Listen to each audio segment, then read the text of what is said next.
Dear audience, respectable guests, all the audience, far and near, I would like to welcome all of you on this auspicious occasion from each and every member of our very own Idara Markazul Ma'arif.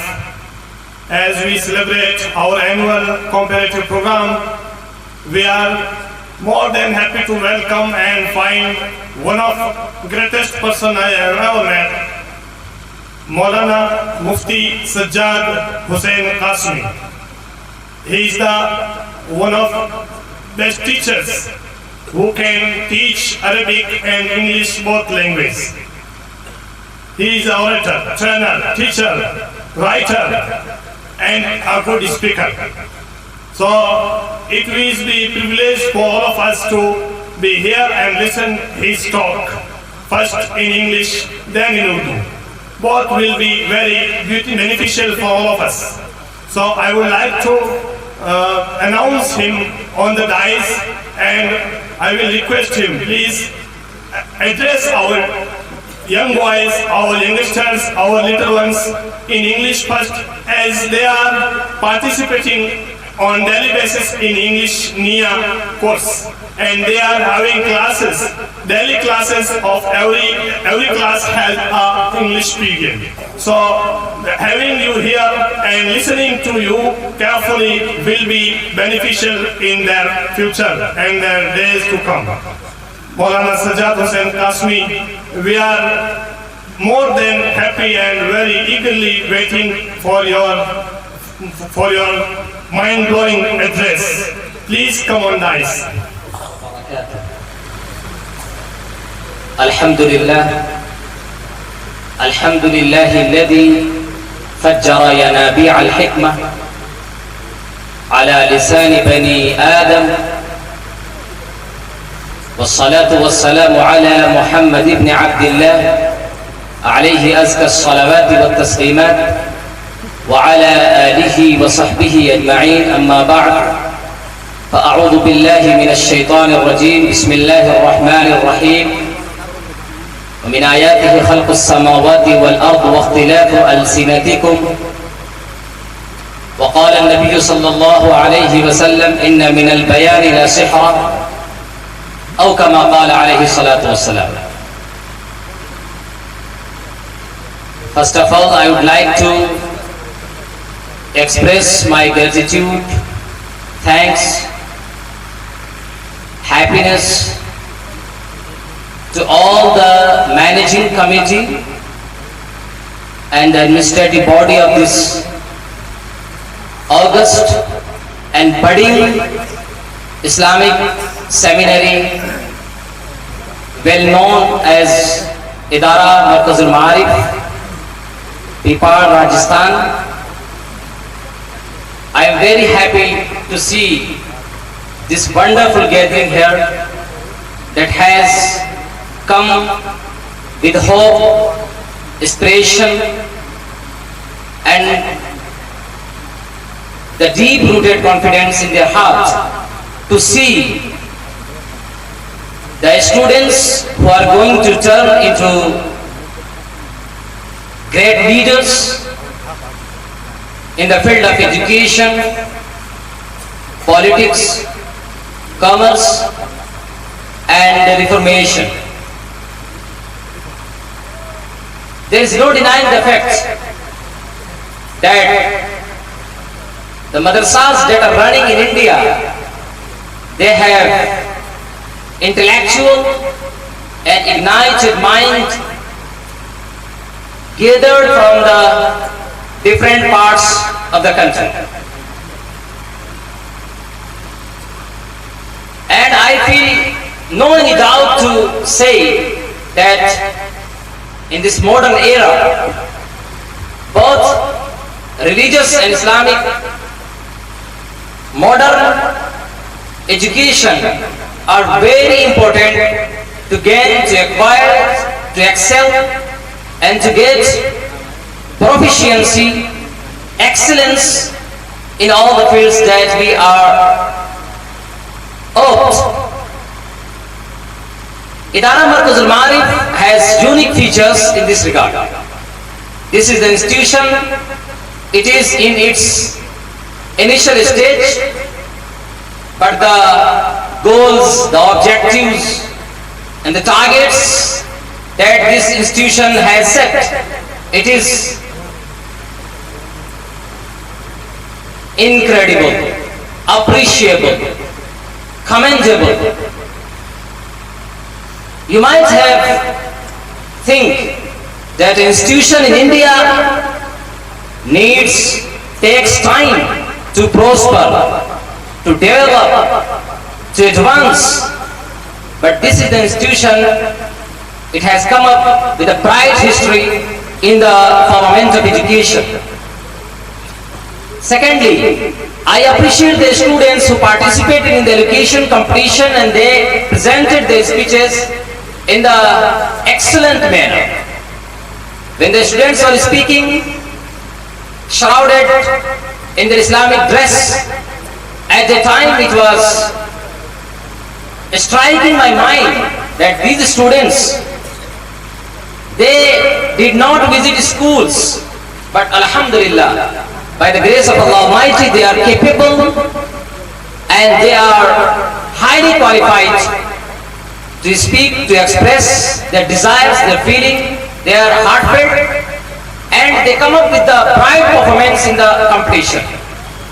So I appreciate the students, the teachers, the management, and a special thanks to Maulana Nasiruddin Qasmi Sahab. He is the founder and the chancellor of this institution, and I wish all the best in the near future.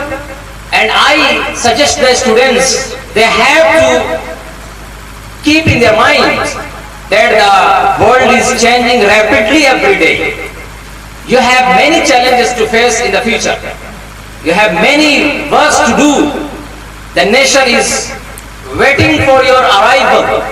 Nation is in great need of your cooperation, your guidance, your instruction, your suggestion, your recommendation.